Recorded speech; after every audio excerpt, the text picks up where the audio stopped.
Rajiv Arora, the man behind the creation of Amrapali Jewels, undertook a road less travelled, much against his father's wishes, who wanted to see him as a lawyer.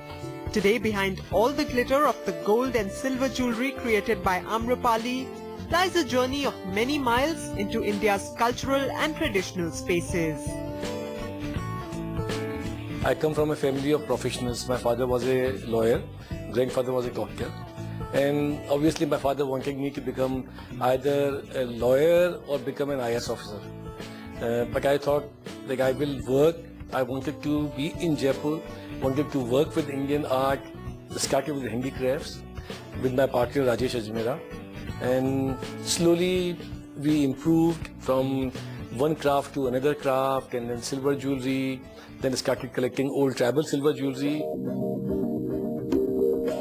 Traditional art and craft are the priceless treasures of India's heritage, and Amrapali constantly strives to restore them. The company traces its origin back to 1978, when Rajiv Arora decided to revive the glory of ancient arts by embodying them into the finest pieces of jewellery.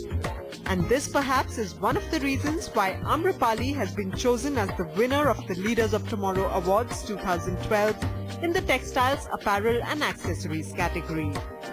I think the reason why we deserve this award is basically because of what Amrapali has evolved from what it used to be, and how it started. It was started from one small store as a passion, and where it has become multiple stores, and it's become the most fashion-oriented, fine and luxury jewelry brand to what it is going to do tomorrow, nationally and internationally. We started with a very, very small amount of investment, and now also providing employment to so many people.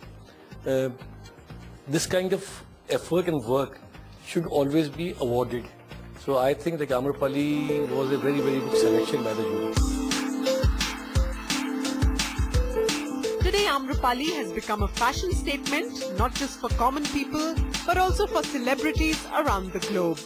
The company rose from a small silver jewellery shop at Jaipur and has shined on to become one of India's leading jewellery manufacturers with over 36 stores across India and abroad.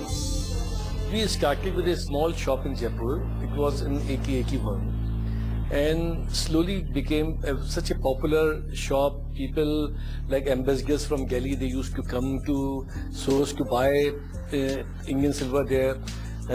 Kiran Kher, now she was Kiran Thakur Singh, she used to come at that time to the store. Dimple Kapadia ji, Reena Roy, and everybody wanted what, especially my earrings were great success at that time. And we are so lucky that when President Clinton came to India, Amrapali made gifts for him.